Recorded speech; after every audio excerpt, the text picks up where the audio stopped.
Put down what is in your hand. Yes, right now. Because what I am about to tell you is the reason you have not been able to settle for weeks. Chosen one, this is an urgent alert, and I will not pretend otherwise. This message has been trying to reach you for longer than you know, and heaven has decided it cannot wait any longer. If God were to put what he is doing right now into one sentence, it would be this: stop everything, my child, and listen, because what I am holding for you cannot be shouted over noise. That restlessness you have been carrying, the one that will not let you sleep properly, that makes every room feel slightly wrong lately. You thought it was stress. It was not stress. It was pressure from an undelivered message, pressing against a life that never stops moving long enough to receive it. And here is the first thing you must understand, because it changes the temperature of everything. Urgent does not mean something is wrong. In the language of heaven, urgent means something is ready. No courier bangs on the door of an empty package. The alert you are hearing right now went out because what has your name on it is finished, sealed, and standing at the door, and the only remaining question is whether the house will go quiet enough for the knock to be heard. That is the whole reason this could not wait. Readiness has a shelf life measured in seasons, and the season that carries this delivery is the one you are standing in right now. I also need to free you from something before we continue, because I know what the word stop does to a driven soul. You hear stop, and you feel the panic of falling behind. Let that go.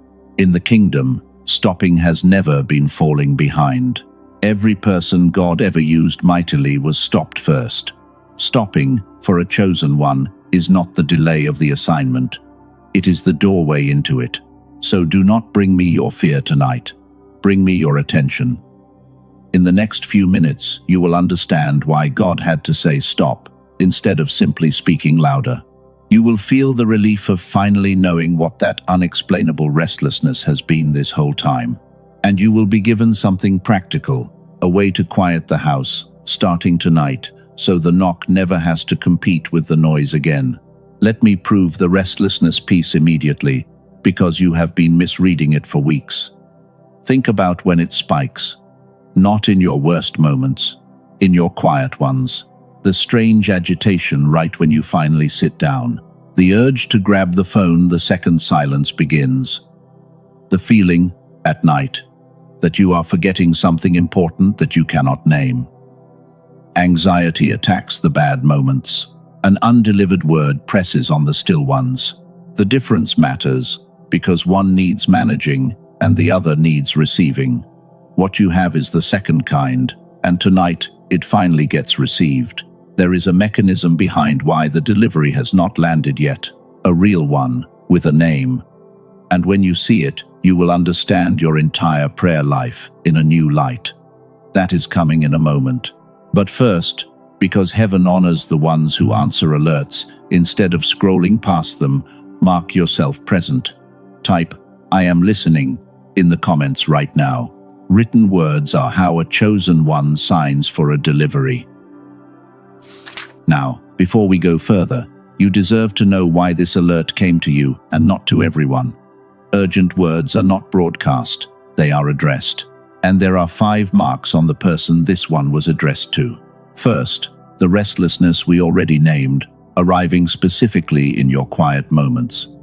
Second, a season of strange interruptions, plans that kept collapsing lately, routines that would not hold, doors that closed for no visible reason. You called it chaos. Hold that thought, because it was not chaos. Third, old hunger returning. Lately the calling you shelved years ago has been whispering again, and you do not know why now. Fourth, sharpened sensitivity. Songs, verses, conversations keep landing too precisely, as if the whole week was arranged. And fifth, this moment. In the exact season you asked God to speak, an alert, stamped, urgent, found you. You already know that is not an accident. You have been feeling followed by something good, and you were right. That feeling was this. Now let me hand you the reframe that unlocks the rest of the message. We call it the Holy Interruption. Here is the pattern almost nobody teaches. In every account that matters, God interrupts before he elevates. A bush burns, and a shepherd must stop walking before he hears his assignment. A boy is woken in the night 3 times before the word comes. A man is knocked off his feet on a road before he receives his commission. Interruption is not the enemy of your progress. Interruption is the doorway of your promotion. Heaven does not break into schedules it has no plans for. So reread your recent season with new eyes. The collapsed plans, the routines that would not hold, the strange restlessness in the quiet. That was not your life falling apart. That was your life being slowed down, on purpose, by someone who has been trying to hand you something and kept finding the house too loud. What you called a difficult stretch was a series of deliveries you were moving too fast to sign for. And notice what that says about you. Heaven does not send couriers to abandoned addresses. Urgent words go to active assignments only. All those nights you wondered if you had been forgotten, if your file had been closed somewhere in the archives of heaven, an entire operation was in motion around your name. You were never forgotten, chosen one. You were being pursued. There is a difference between silence from someone who left and silence from someone standing at your door, knocking, waiting for the noise inside to die down. You have been living the second kind. And that raises the question this entire message turns on. If God has been trying to speak, why could you not hear him? You prayed. You asked. You sat in church services and read the pages and still walked away with silence ringing in your ears. Be honest, because that silence has hurt you. It made you wonder if he speaks to everyone except you. It made you wonder if you did something to lose your place. Hear me clearly, chosen one. You lost nothing.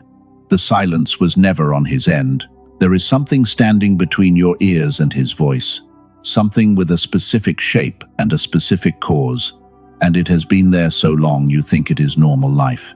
A doctor in New York spent years studying exactly where it sits and how it forms. When I show you, the years of silence will finally make sense, and so will the way out. Stay with me.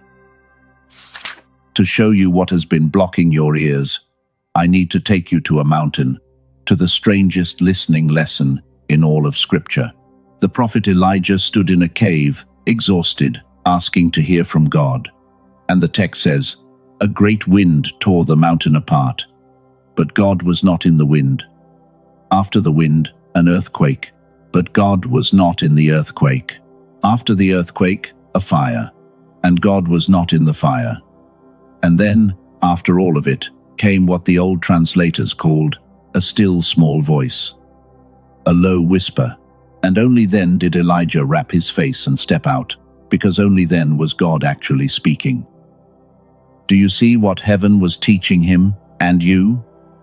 The voice you are desperate to hear does not compete. It does not outshout the wind.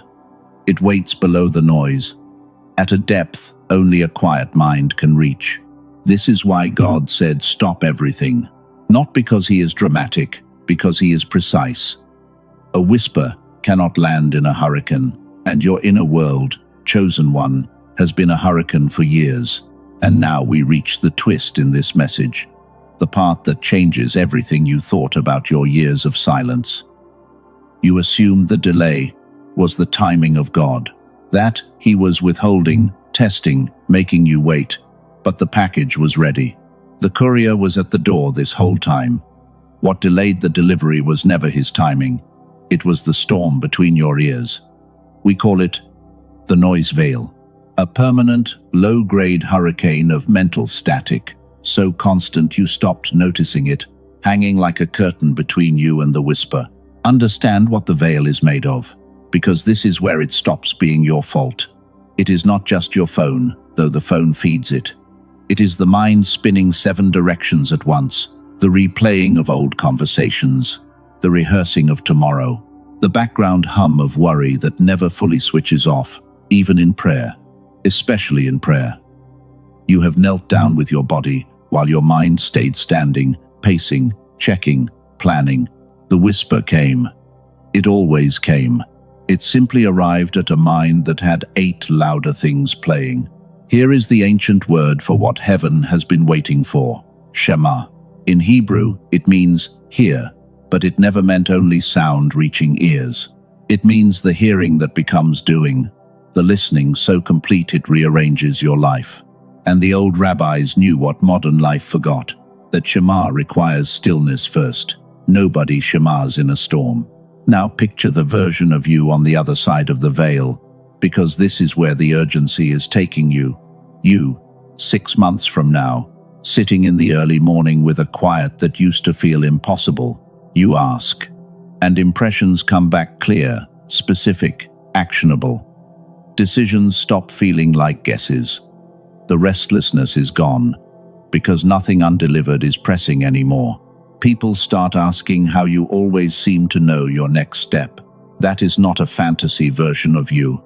That is the received version of you. If you want to be that person, stay close now. Tap the like so this alert finds other chosen ones living under the veil, and comment the word Shema if you are ready to hear that way. Because next, I am going to show you exactly where the veil comes from and the 8-minute discovery that dissolves it. So where does the noise veil come from? Why does your mind spin 7 directions when all you want is one whisper? I need to warn you before I answer. What you have learned so far explains the silence. But without what comes next, understanding will not quiet a single morning. You have understood things before. The veil survived your understanding. It always does, because the veil was never made of ignorance. It was made of wiring. Let me lay it out with no poetry at all, because you have waited years for the plain version. Here is the why. God built your mind with 2 hemispheres, designed to work as one instrument. The right side receives in wholes, impressions, meaning, the sense of a voice beneath the words. The left side sorts, orders, and puts things into steps. When they work together, the inner world goes quiet and clear, like a lake at dawn. But modern life, stress, screens, and years of running pull the 2 sides out of sync, and a desynchronized mind produces exactly one thing: static. The spinning, the replaying, the rehearsing. That static is the noise veil, and no amount of willpower can switch it off, because willpower runs on the same overloaded circuits. Here is the what. Bring the 2 hemispheres back into step, and the static falls. Not because you tried harder to focus, but because the instrument stopped fighting itself. Stillness stops being a discipline you fail at and becomes the natural state of a synchronized mind. The whisper does not get louder. The room gets quieter. And here is the who. A neurologist in New York City named Dr. Daniel Barone gave years of his career to this exact problem. Standing on decades of published research, including the split brain work that earned Dr. Roger Sperry the Nobel Prize in 1981, work that proved the 2 sides of your brain are 2 ways of knowing, meant to function as one. You now know what the veil is. The question is no longer why God seems silent. The question is how fast you want the room quiet. What Dr. Barone and his team built is almost offensively simple for what it does. An 8-minute audio experience built on what they call neural sync technology. You put on headphones, you close your eyes, and a precisely layered sequence of sound guides both hemispheres of your brain back into rhythm, a state his colleagues call whole brain activation. You do not have to concentrate, chant, or force your thoughts to behave. It works beneath your awareness, which is the only place the veil could ever be dissolved. 8 minutes, once a day. The exact kind of daily stopping heaven has been asking of you, engineered so that it finally works. They call it the genius switch, and I want you to hear what it is in the language of this message. It is not a shortcut around God. It is the quieting of the house so the knock can be heard. It is Shema, made practical. Stop everything. Sit down. 8 minutes. Listen. Let me tell you what happened to a woman from California who lived under the veil for most of her adult life. A nurse, a believer, the kind of woman who prayed daily and heard nothing for years. She told the team she had privately concluded that God simply did not speak to people like her. When she started her 8 minutes each morning, nothing dramatic happened at first. Then, around the second week, she described a morning where she finished the audio, sat in the silence afterward, and began to cry. Not from sadness, from recognition.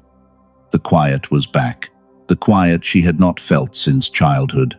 And inside that quiet, for the first time in years, her prayers stopped feeling like letters mailed to no address. She is one of 18,456 everyday Americans who have walked through that same door.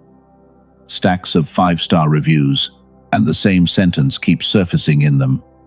In different words, I can finally hear myself again. Some of them mean their own thoughts. The ones who pray mean something more. Now for the honest part, because the genius switch is not for everyone. If you are content under the veil, if the static has become a home, you would rather not leave. No tool can want quiet on your behalf. It was built for the ones who have felt the knock, the ones who typed, "I am listening," and meant it. The restless ones, whose restlessness turned out to be a delivery waiting. If that is you, then this was built for exactly you. And the numbers tell you something about who it was priced for. Colleagues around Dr. Barone compared it to a single session of clinical neurofeedback and said $500 would have been a fair ask. It was released at $49 instead. And, through the official page connected to this message, the one linked in the description and pinned comment below, it comes down one final time to $39. One payment. Lifetime access. A daily door into quiet for less than the cost of filling a gas tank. 4 free gifts come with it. A guided visualization from a top-rated creator, walking your newly quiet mind through money, love, health, and happiness. A smart grocery guide exposing 10 common American foods that thicken mental static. A classic book, over a century old, on the roots of attracting abundance, and a printed guide to the 5 habits of an ideal future. All of it sealed under a 100% ironclad money-back guarantee. Listen for weeks, and if the quiet does not come, every dollar returns, no questions asked. The veil is the only thing in your life with something to lose here. And one caution, spoken in love. This exists only through its official page. Not the big marketplaces, not the music apps. Counterfeits circle everything heaven uses. Go through the door in the description, or do not go at all. The alert said this message could not wait. Neither should the answer to it. The price is scheduled to rise, and this window, like every Kairos window, makes no promises about tomorrow. If your hands have been empty since you put down what you were holding, you already know what they are supposed to pick up next. Before this message seals, let me hand you the listening protocol, 3 practices for a chosen one who intends to keep the house quiet. They cost nothing, and they multiply everything. First, the sacred pause. Before your feet touch the floor in the morning, give heaven 90 seconds of silence. No requests, just presence. You are not asking for the whisper. You are making room for it. Second, the attention fast. Choose 1 hour a day where nothing glowing gets your eyes. The veil regrows from constant feeding. Starve it daily. Third, capture the first thought. When an impression lands in the quiet, write it within the hour and act on one small piece of it the same day. The boy, Samuel, answered the night voice with 5 words. Speak, for your servant is listening. Then he got up and did what he was told. Hearing that becomes doing. That is Shema. That is the whole protocol. Now, before you go anywhere, we are going to practice the stop together, right here. Sit back, unclench your jaw. Let your hands rest open on your lap, palms up. The posture of receiving. Close your eyes if you can. Picture your inner world as a lake at night. For years it has been churning, whipped by wind you could not name. Now watch the wind die down. Watch the surface settle, ripple by ripple, until the lake goes still and black and glassy. And now look at what the stillness reveals. There, on the surface, a reflection that was always there, scattered into fragments by the chop. A face. Your face, the received version, whole and unhurried. Breathe in slowly and let that stillness pour down through your chest like cool water. Hold it. That settling you feel right now is your first Shema. The house just went quiet, and nothing was lost. Everything was found. Stay in that stillness. Father, thank you. Thank you for refusing to shout, because a God who whispers is a God who wants to be close. Thank you for every interruption we cursed that was really a courier at the door. Now breathe with me one more time. Breathe in and gather every year of static, every restless night, every prayer that felt unheard. Hold it and breathe it out. All of it. Out of the lungs, out of the house, out of the story. One more breath. In, gathering the fear that you had been forgotten. And out. You were never forgotten. The knocking never stopped. Now open your eyes, chosen one, and declare this over your quiet house. I am the one who stopped. I am the still lake, and the storm is not my name anymore. I hear what the noise once buried. I am not behind. I was being prepared, and the preparation is complete. What was sealed for me is being handed to me, and I will hear every word of the instruction, because I am listening now. Fully, finally, daily. Seal it in writing. Type "speak," for your servant is listening in the comments below. Share this alert with one chosen one whose house is still loud, and join this family, so the next urgent word never has to fight to find you. At the beginning, I asked you to put down what was in your hand. Pick it back up now, but notice, it feels different. Everything does, in a quiet house. The message could not wait, and you did not make it wait. The delivery has begun. It is done.